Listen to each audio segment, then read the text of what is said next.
words to be right there. Where did you get the phone? Why did you not record? I have extra. Do you want one? It's at the first day. It's the language center. We're doing like all the language people here. Hi everyone, thank you for joining us for our March Kohn Lectures. Today you will hear from two of our speaking fellows. Up first we have Aurora Rahman.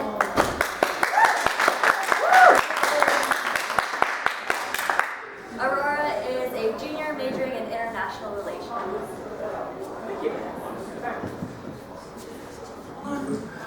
Okay, the mic's not here, so I'm going to be using this, so my posture's going to be a little awkward.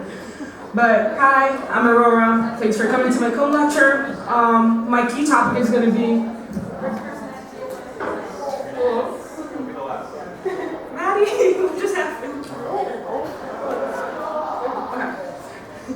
My key topic will be on why we stay silent in different community spaces because of the pressure that we have to sound perfect. But before I start, I want to ask people, with a show of hands, how many of you have stayed silent in class, in any community space, because you were too scared to speak up, because you were scared of being perceived of what you were going to say? All of us, amazing. I still did the same thing. And again, like, this shows that I'm not the only one that stayed silent. A lot of this, we're rehearsing in our head what we want to say. We're waiting for the perfect wording, but we're waiting for the perfect moment, that perfect opportunity for us to strike. We're waiting for that moment to shine, for our golden moment to make sure that we seize the day. But then the opportunity passes because we've been overthinking too much. I feel like Patrick a lot, which is why I put that image right there when I'm thinking, because I have a lot of thoughts when I'm in conversations, and it kind of just builds up because oftentimes, I'm too scared to say it, because what if it doesn't come out the right way? What if it's misperceived to be something different? And what do we think this problem might be? One of the first things, us not being confident enough in our own voices, in our own expressions, in the way we express things, in the way we express values, ideas, etc., all of that. Not knowing enough about new topics, not knowing enough when we're in a new conversation, just not knowing enough in general about all of that. And our ideas not being good enough either. Can you guys hear me like this? Okay. And our ideas just not being good enough in general because we're scared to voice it, because we're scared to hear about what other people might think about our perspective, because it might be new, it might be something, and we just don't know how it's going to be perceived as a result of that. But really, all of this is true, but the reality comes from the pressure of us wanting to sound perfect, of us wanting to make sure we're doing good, and wanting to make sure we sound the best version of ourselves when we're saying things. Now, what do I mean when I say the phrase, the pressure to sound perfect? So, you're in a class, you're talking to your friends, you're talking in a class discussion, you want to say something that makes it say that you're sounding super clear to what you're saying, that you're sounding intelligent, smart, like you know what you're talking about, even though you learned the topic 2 seconds ago, and you want to fill it with whatever academic jargon you can to make sure you know what you're doing, and that you're saying it without mistakes. Essentially saying something that's not authentic to your voice, something that's not authentic to who you are as a person, as an individual, as someone who, taking away from the authentic or the power of who you are as a person and as a speaker. And that's what this is about. So, the pressure to sound perfect, it really comes in two main prongs. And both are, I relate to a lot personally. One being overthinking. And I'm going to be honest, right before I started this presentation, overthinking off the charts. Talked to Amy about it, Amy gave me a pep talk, high five, feel a lot better now. Overthinking still kind of off the charts because, believe it or not, I want to sound perfect for this presentation, even though that's exactly what the opposite of this is about. Overthinking, what if I say something wrong? What if something doesn't come out the right way I intended to? What if something doesn't make sense? What if the way I'm saying something is misconstrued by other people, is misconstrued by different actions? Well, what if someone disagrees? Having all those thoughts, mapping out all those scenarios in your head that haven't even happened, it prevents us from speaking up. It prevents us from having our own voices, from having our own ideas, from sharing perspectives that people might benefit from. Because I do believe all of us here right now in this room, we have something useful to share in whatever capacity we occupy. And being silent takes that away from us. The next one that I have is performance. By which I mean that we have a performance mode versus like our authentic mode. And by performance mode, as I was saying, try to sound smart by using like jargon and other words that may not make sense to you, but you just want to sound like you know what you're talking about. Using complicated language, hiding that uncertainty by like talking about things you're not sure about, all because you want to be this definition of perfect, right? But that's performance mode again. It just takes away from the authenticity of what your ideas are, of the originality behind this. By replacing all those words you want to say with like filler words like this, you're taking over the truth in your own words, the truth in your own voice. You're taking over the power that's there when you're sharing your ideas, when you're sharing the truth in your ideas. And as a result of that, you're not being honest when you're talking to yourself. Like, by trying to be perfect, you lose the person that you are as a speaker. And this leads us to the cost of silence, which I like to call a vicious cycle, because your ideas are going to stay unfinished, because you're so focused on saying perfect, on saying the right thing, that you don't say your ideas, even if they may not be in its most perfect form, even if they're not executed flawlessly, and that's okay. Your confidence won't grow, because you have ideas that other people might have, might not have, but you're in a space, you're in a place where people want to hear from you. It may not seem like that, but people do want to hear from you, because we all have things we want to share, we want to discuss, we want to express. And by doing that, you're growing your confidence because you're opening people up to different perspectives. You're opening up people to different perspectives, you're opening yourself up to different perspectives, you're opening up yourself to a multitude of ideas you probably wouldn't have heard if you hadn't shared those before. And really finally, opportunities pass. Really going back to, having different perspectives, having different ideas. All of that is important and key to like being an imperfectly perfect speaker, as I like to call it. Which, my next point, speaking isn't about perfection, it's about participation. I don't think I'd be here if I thought I was a perfect speaker. I'm not a perfect speaker. I don't know what constitutes a perfect speaker. But what I do know is being a speaker is about participating. It's about being authentic to your voice. And it's about expressing in the way you think is best to yourself. For me, that's through really stupid memes. That's in every single slideshow that I've shared so far. But you have your own definition of what it means to be a good speaker, to be someone who's centered in your own values and ideas. So some practical tools to help you kind of be that perfectionism. So I've been in the US for about 6 years. And when I started high school in Massachusetts, my English teacher taught me the 70% rule because I didn't speak a whole lot in class. I would have some ideas. They did not need to be perfect. I did not need to enunciate every single thing clearly. I just needed to have a sort of clear example of ideas and I could just say it out loud. And people would get it because no one's brains are wired perfectly for you to understand every single word you're saying. Our words, our minds, our ideas are meant to be messy. And those messy things come together to make one ideal solution. Things like that. Keeping it simple. You don't need to use complicated academic words. We're in the same level playing field. You can share your ideas in a way that will be understood by most people, in a way that makes sense for everyone. Utilize that. And let yourself think out loud. And by that I don't mean literally think out loud in class because that would distract other people.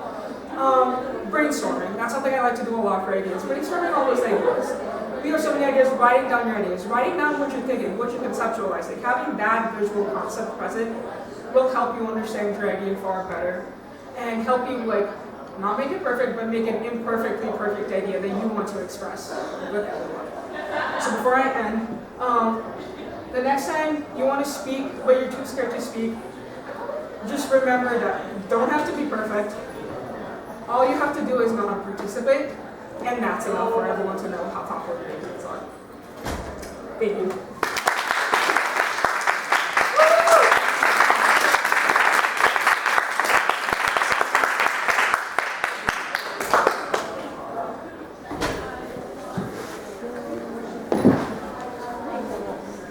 Up next, we'll have Amaris Asiedu. Amaris is a junior majoring in PE. And as we're getting set up, I just want to tell you a little bit more about the Speaking Fellows. Has anyone here worked with the Speaking speaking fellow ever? Great. For those of you who haven't, we are a student-run group who we operate in the DovSAP with writing fellows as well. And we basically are peer tutors who have taken a course in peer speaking tutoring, and then we can help with speeches, presentations, conversation practice, interview practice, and anything regarding public speaking tips. So if you ever have any assignment or you want to have some help with, feel free to stop by as well. Follow the Speaking Fellows on Instagram. Yeah, That's where you get all of our dates and deadlines. I'm waiting for it to come in.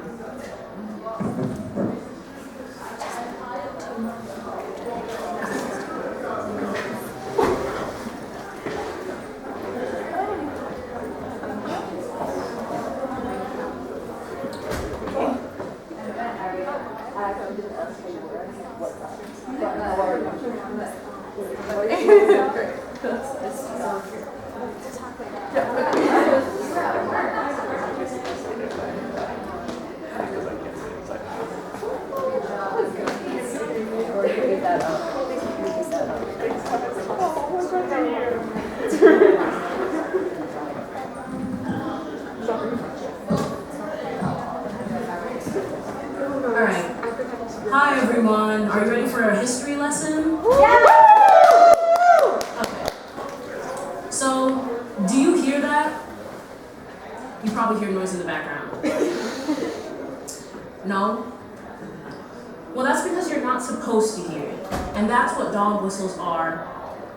My name is Amaris Asiedu, and I'm here to teach you about how dog whistles have been utilized in American politics over time. So, yes. Actually, what's dog whistles in your mind? Any takers? It's like in-group sort of like filtering, like if you say something, like certain people will know what you're saying, certain people won't. Yeah. Anyone else want to take a stab at it? A way to say. Oh. It's kind of like a hidden message for, like she said, those who know it, you will tell, but others will not. Amy, you want to go last? A way to say something without saying it. So like you can't be held culpable, but you're still communicating it. You guys are really on the mark here. So, according to the Oxford Dictionary, a dog whistle is used in reference to subtly aim a political message that is intended and can only be understood by a particular demographic or group. It's basically subliminal messaging that politicians use to mobilize a certain political group. So, why is this important? This is because dog whistles can be used to increase cross cleavages across social groups, spread harmful ideologies, and incite violence, which we have seen over the decades, including now.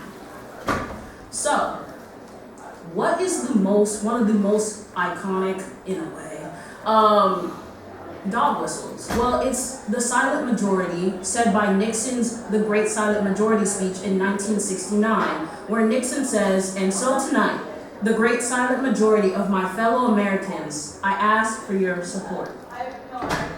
So, in this speech, Nixon was discussing America's involvement within the Vietnam War.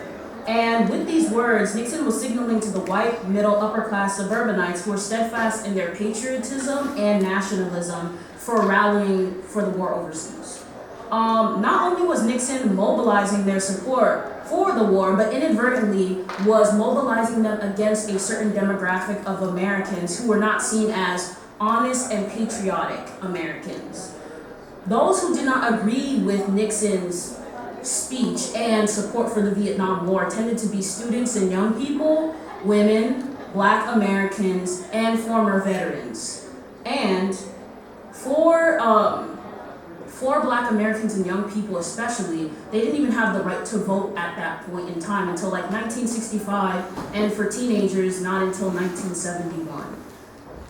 So, the term silent majority not only reinforced existing social divides, but its legacy has been utilized in many different ways and in many different eras, including Trump's Forgotten Man victory speech in 2016. Well, this is like the groups that have been mobilized against. Reagan's Evil Empire speech discussing the noisy minority, and even Australia's Prime Minister Scott Morrison crediting silent Australians for his victory back in 2023. Though the silent majority was not the only pervasive dog whistle within history, the most insidious one used was Law and Order, mostly coined by Reagan, Clinton, and Joe Biden. And no, it's not the show. So, Law and Order started again with Nixon. He did start this term, or coined this term. But every single president since then, from Reagan's use in war on drugs to Clinton and Biden's use of it in the super criminal era of the 80s with the passage of the crime bill, has used law and order, or the idea of being tough on crime. Though this was coined by, again, a Republican president, this has been a platform for every single president that you must run on. Most Americans have heard this platform, most Americans vote for this platform, and the thing is, this dog whistle has been used to retain or mobilize white voters in urban centers, especially to advocate for heavier policing policies on Black and brown communities. This has increased over-policing in Black and brown communities and has spurred police violence against the Black community, especially young Black men. It has gotten so far that the Democrats in the past 20 years has used the tough on crime platform, especially to promote stop and frisk laws in blue cities like New York City. The law and order narrative has spread acts to protest as well, like the BLM protest in 2020 to 2021, and has now expanded to quite a few other protests that don't have to do with racial equality as well, with this idea of cracking down on protests and reducing crime from protests. Of course, these dog whistles are not the only ones that have been used in American politics. There have been plenty of dog whistles used by both sides of the political spectrum, like I displayed above. But how can you identify them? Well, there's 4 steps that I think are important to recognizing a dog whistle. So, the first thing you should ask yourself is, what group is being mobilized after a certain speech, and what phrasing are they using? So if we use Reagan's law and order framework for the war on drugs, the groups that tended to be mobilized was the police force and white flight for moving out of cities into suburbias. So what group is harmed by this mobilization? If you use Reagan's example, Black and brown communities were heavily harmed by this mobilization with the crackdown on the war on drugs. What are the present and future consequences of these phrases? We can see the present, well, in the 80s, you can see the present with a high rate of arrests for Black and brown people, and you can still see these consequences reverberating today. And is there any historical significance of these phrases? So similar to law and order transition to tough on crime, that's what you should be looking out for. So, now it's your turn. Are you excited? Alright, so I'm going to display a dog whistle that has actually been currently used right now by the current administration, and I want you guys to parse out what you think it is. And for the people who already know, do not answer. Answer near the end. So, we're going to talk about the hashtag drink whole milk movement.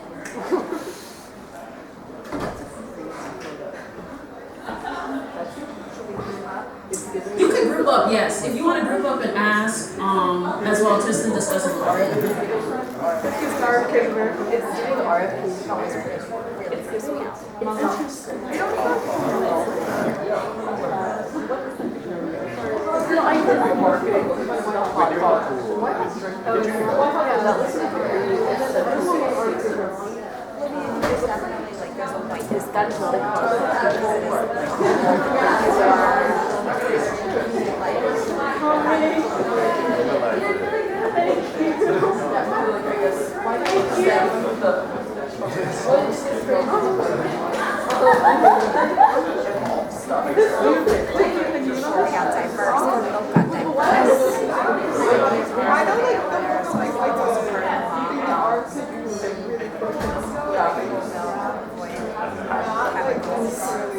Are you squinting at the laptop? Yeah. Why? It's very long. Very anti-vaccine. I mean, I think it's a dog whistle to us. Like, No,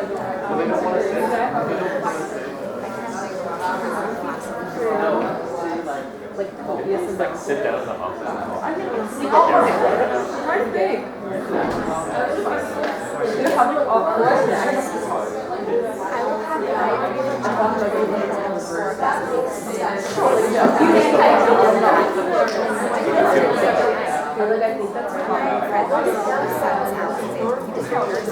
Okay, does anyone have any ideas for it? You can raise your hand.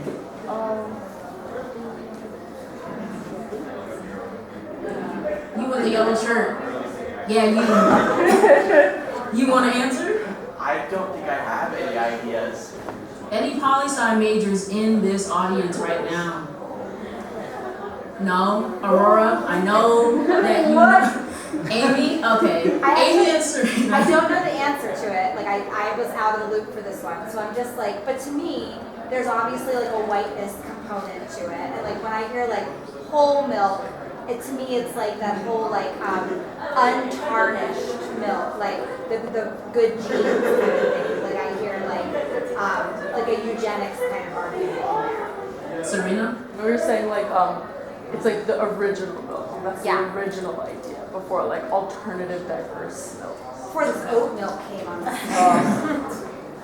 Alice. I mean, the milk mustache straight up makes him look like Hitler. So It's not a great look. Yeah. and also like just like lactose intolerance and who's able to like what populations are able to drink milk predominantly. Like not just in like the idea of whole milk specifically. There's a whole idea of like America pushing milk and cheese specifically through government subsidization because it's a white nationalism thing. By saying like lactose intolerance rather than like lactose tolerance, we're naturalizing the idea of milk as something, as part of European heritage, as something natural in America, rather than accepting that most people in the world actually can't drink milk. Yeah. That was right on the mark. You want to take my spot? But no, you are right. So the hashtag whole milk debacle, which has happened in the recent months with RFK bringing up we need to get back to drinking milk. The whole aspect is actually part of it. Whole has this idea of purity to it. It's pure. It kind of leads into the crunchy mom movement, but the crunchy mom movement does have some ties to eugenics. Whole milk movement does have ties to eugenics because majority of the world's population cannot process milk at all. And the majority that can't are people of color. And with what's going on with RFK, with all the other things that are being targeted at that point, pushing this narrative of drinking whole milk, healthy Americans, even like the way that the format is, it's kind of giving 50s propaganda with the milk jugs, because nobody uses that anymore. It's this idea that whiteness in a way is superior because you can digest milk. Also, there has been Nazi forums, especially throughout 2016 and above, that has used milk as a symbolism to show white supremacy over other races. So it actually has a pretty deep tie, and I'm pretty sure it does have ties back to Germany, not sure, but you guys can do more research on that, actually. Forget that you saw that. So now that you know how to analyze a dog whistle, how can we neutralize them? Well, there's only one way for anyone else to hear a dog whistle, and that's if we lower the frequency and adjust the sound. By spreading the message to others about dog whistles, the dog whistle is less potent, it's less powerful.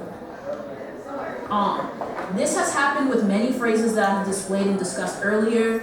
Anyone knows the Sydney Sweeney good genes knows how impactful it is to spread the messaging about what is a dog whistle and what is not.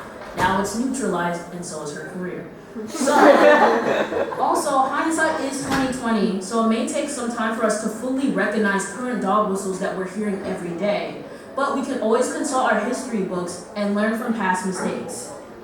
So, the next time you hear a dog whistle, ask the people around you, did you hear that, or do you hear that? Yeah.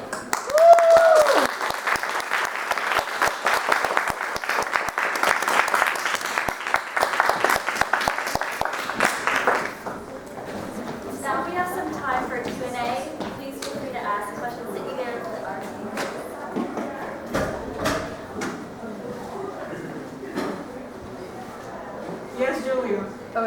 how do you deal with like the perfectionist mindset when you're trying to answer a question that has like an objective right or wrong? So like if I'm in a math class, sometimes the professor will ask a question. I kind of have an inkling that like maybe I know the answer, but I'm afraid to say it because if I get it wrong, the whole class will look at me and be like, you're stupid. So how do you balance that kind of mindset and As someone who's answered wrong questions very confidently in class, I like to think that there are other people who are in the same boat as you, because truthfully, if you're thinking about one answer, chances are there's at least one other person that's thinking the same as you, and the fact that you were confident enough to say it out loud is something that I like to take away from the perfectionism mindset. Like, I may have been incorrect, but at least I had the courage to speak it out loud, and now I know I'm wrong, and other people out there who might have had a wrong answer too know why it's wrong now, but they didn't speak out, but I was able to help some people out. So like taking away from that perfectionist mindset, that's something that I like to do a lot. Thank you.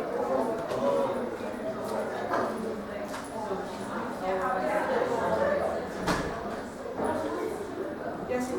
This is more of a thought than a question, classic line. But something, I always look for connections between the talks.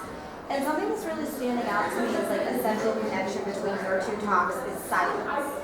And in Aurora's case, it's that silence is this retreat that we take when we're too nervous to speak up. It's this area of like false safety, where we think it's an area of safety, but it's actually not, because it's not allowing anything to happen or to grow.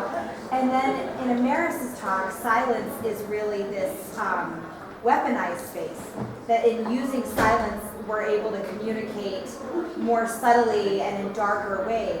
So I wonder, I don't know, did these talks make you think more about silence versus noise, and do you see any connections there?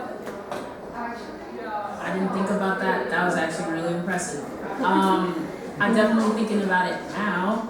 I think it's interesting that,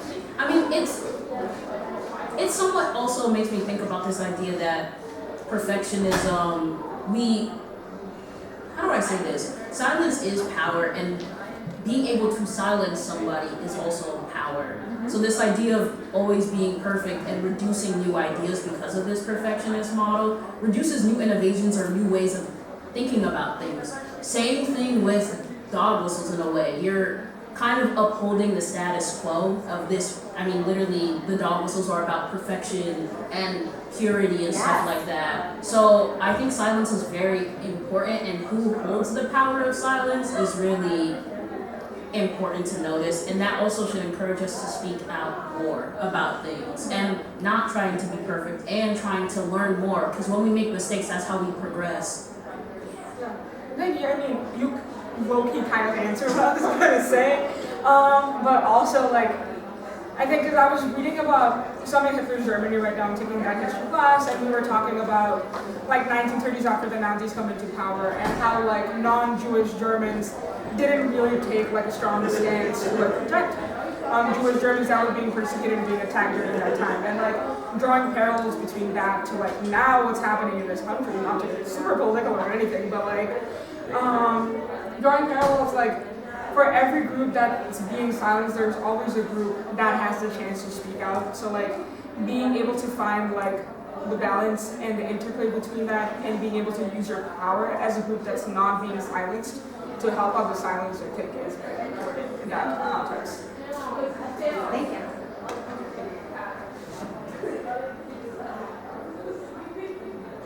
No other questions? Perfect. Well, thank